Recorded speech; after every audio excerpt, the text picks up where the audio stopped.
Bonsoir à tous, merci de nous rester fidèles. Tout de suite le sommaire de votre journal. Malgré des lois restrictives, le phénomène du faux et de la contrefaçon ne cesse de prendre de l'ampleur dans le marché de l'art. Pour éradiquer ces pratiques illégales portant atteinte au droit de la propriété intellectuelle des artistes, de nouvelles mesures verront le jour. Elles ont été annoncées aujourd'hui lors d'une importante réunion tenue à Rabat.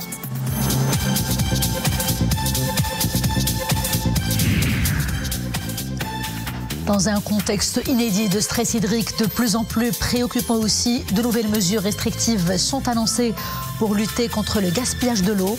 Particuliers et entreprises doivent désormais utiliser ces denrées précieuses et vitales avec responsabilité et citoyenneté.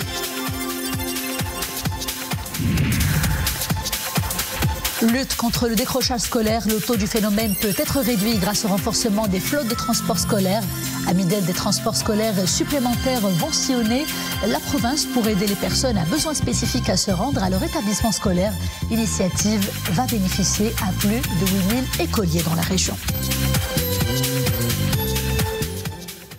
Bonsoir. Sur haute instruction de Sa Majesté le roi Mohammed VI, chef suprême et chef d'état-major général des Forces armées royales, le général de corps d'armée, inspecteur général des phares et commandant la zone sud, a reçu aujourd'hui au siège de l'état-major général des phares le général de division Mamad Ouacham, chef d'état-major de la défense de la Gambie, en visite officielle au royaume du 4 au 9 courant. Les deux parties ont échangé autour des différents volets de la coopération des phares et de l'armée gambienne, notamment la formation et l'échange d'expériences. Marquées par la confiance et le respect mutuel, les relations bilatérales entre le Maroc et la Gambie ne cessent de se raffermir, notamment depuis la visite de Sa Majesté le roi Mohammed VI à la Gambie en 2006 et plus récemment avec la signature à la ville de Dakhla de plusieurs accords de coopération.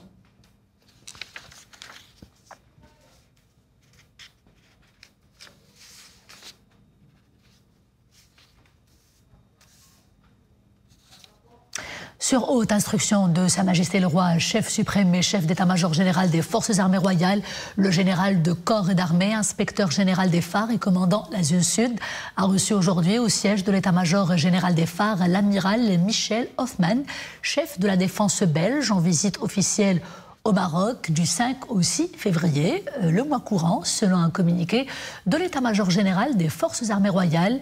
Les discussions entre les deux parties ont porté sur la coopération militaire entre les phares et l'armée belge. Les relations bilatérales s'inscrivent dans le cadre d'un partenariat solide entre le Royaume du Maroc et le Royaume de Belgique qui ne cesse de s'intensifier et d'évoluer. Les deux responsables se sont aussi félicités du bilan de cette coopération, particulièrement dans les domaines de la formation et des entraînements. Ils ont aussi exprimé leur volonté à œuvrer pour la promotion davantage afin de pouvoir relever les défis communs.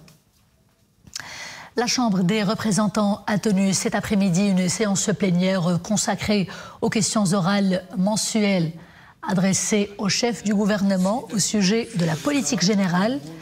La séance s'est tenue conformément aux dispositions de l'article 100 de la Constitution et du règlement intérieur de la Chambre. Elle a principalement porté sur le développement et la modernisation du système éducatif. La séance a été ensuite suivie d'une autre séance plénière consacrée à l'examen et au vote des projets de textes législatifs finalisés. Et plus tôt dans la matinée, à la Chambre des conseillers, une séance générale s'est tenue pour débattre de la présentation faite la semaine dernière par le premier président de la Cour des comptes, Zineb Adaoui, devant les deux chambres du Parlement. Un exposé qui avait porté pour rappel sur les activités des juridictions financières au titre de la période 2022-2023.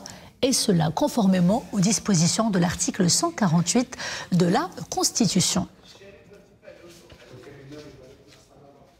Lancement aujourd'hui à Rabat de la conférence. Ou alors, on va ouvrir tout de suite la page internationale de ce journal avec tout d'abord la bande de Gaza où s'intensifient les violences de l'armée israélienne. Pas de répit donc pour les violences dans la bande de Gaza et à Khan Younes. Les nouvelles attaques portent le bilan des personnes tuées depuis le début de l'escalade de violence dans la région à plus de 27 000 personnes, en majorité des femmes, des enfants et des adolescents. Les autorités palestiniennes font état d'un total de plus de 66 000 blessés.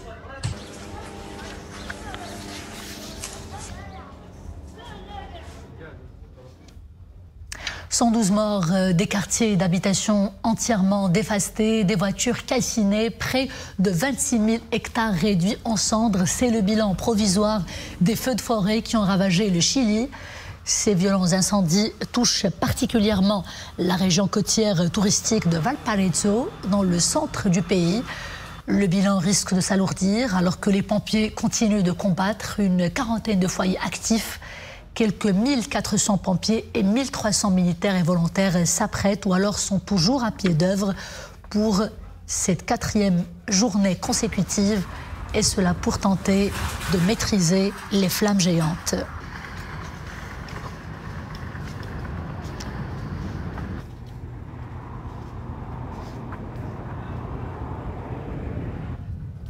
Retour au Maroc, frappé de plein fouet par le stress hydrique. Le Maroc est passé à la vitesse supérieure en imposant de nouvelles restrictions afin de lutter contre le gaspillage de l'eau, aussi bien pour les ménages que pour quelques entreprises, dont les hammams, les stations de lavage de véhicules, où l'activité doit absolument cesser pendant 3 jours par semaine, à savoir les lundis, mardis et mercredis.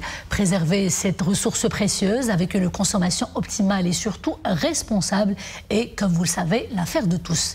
Un reportage à Rabat auquel nous allons revenir dans nos prochaines éditions. Et à présent, focus sur la lutte contre le décrochage scolaire, cette fois-ci à Midelt.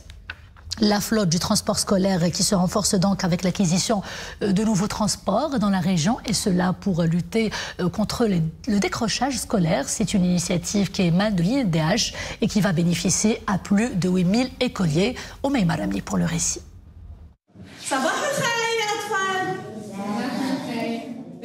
10 heures du matin, les bancs de cette classe sont remplis. C'est une première depuis des semaines. À l'heure, et sans devoir parcourir des kilomètres, c'est à bord d'un transport scolaire que ces écoliers à besoins spécifiques ont regagné leur école.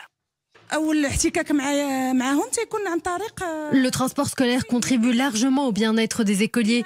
Ils arrivent détendus et s'appliquent de plus en plus en classe.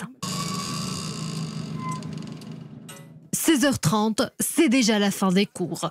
L'heure pour ces élèves de rejoindre leur maison. Ils y seront en moins de 15 minutes.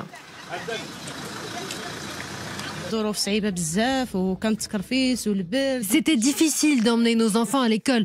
Elle est située à une dizaine de kilomètres. Ma fille est fragile en temps de froid. J'évite de la faire sortir. Cette initiative est louable. Dans la seule province de Midelt, nous disposons de 109 transports scolaires.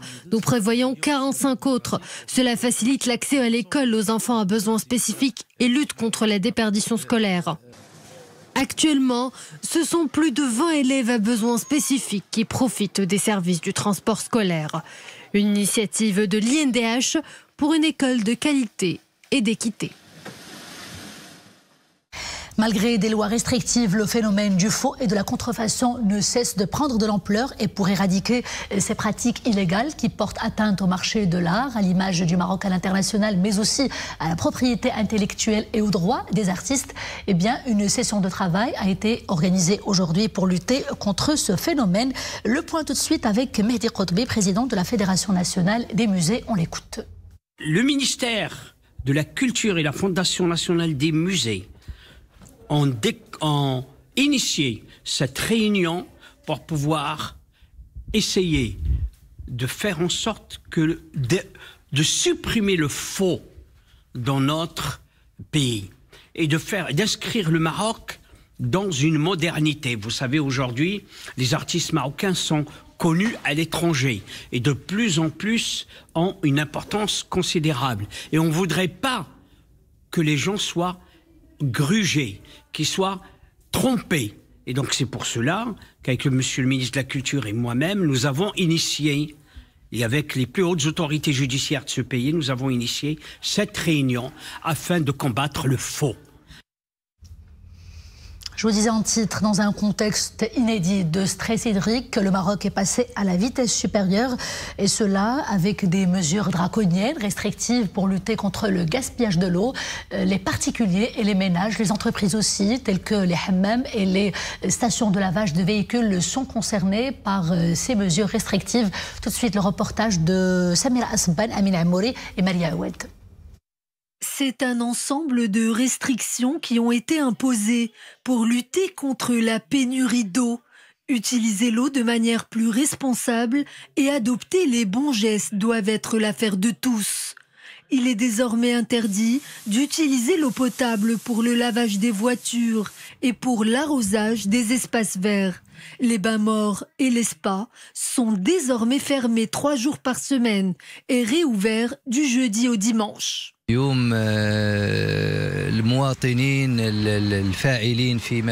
Les citoyens doivent être plus précautionneux concernant la gestion de l'eau, car notre pays vit une crise sans précédent. Le réchauffement climatique impacte nos ressources naturelles. Il faut que tous ensemble nous fassions des efforts et que nous adoptions des gestes responsables. Il ne faut pas gaspiller l'eau inutilement et s'abstenir de laver sa voiture trop fréquemment. Les jardins publics doivent être arrosés à heure fixe et il faut privilégier le goutte à goutte. Cet effort doit être consenti par tous. Dans les campagnes et les zones agricoles, même son de cloche. L'eau manque et les nappes phréatiques n'ont jamais connu un niveau aussi bas, si bien que des citernes d'eau sont acheminées dans les zones reculées. Dans les campagnes, les gens souffrent car il n'y a pas d'eau pour nourrir le bétail. Certains n'ont même pas suffisamment d'eau à boire. Il faut que les citadins prennent la mesure de l'urgence et qu'ils pensent un peu plus aux autres. Face à un déficit pluviométrique jusque-là jamais égalé, les Marocains se doivent de réinventer une nouvelle manière de consommer l'eau et de contrer les problèmes environnementaux liés au réchauffement climatique. La Fédération royale marocaine de football annonce avoir renouvelé sa confiance à Walid Regragui en tant que sélectionneur de l'équipe nationale, tout en s'assurant qu'elle va continuer à mobiliser tous les moyens à même d'assurer à l'équipe nationale le plein succès.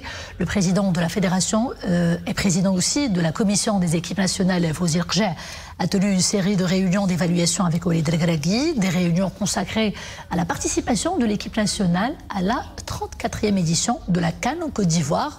Et lors de ces réunions, le sélectionneur national a rappelé les différentes phases de préparation des Lions de l'Atlas à ce rendez-vous continental et le parcours du 11 national qui s'est arrêté en 8e de finale, ce qui a provoqué une déception auprès de toutes les composantes de la sphère footballistique, souligne le communiqué de la Fédération royale marocaine de football.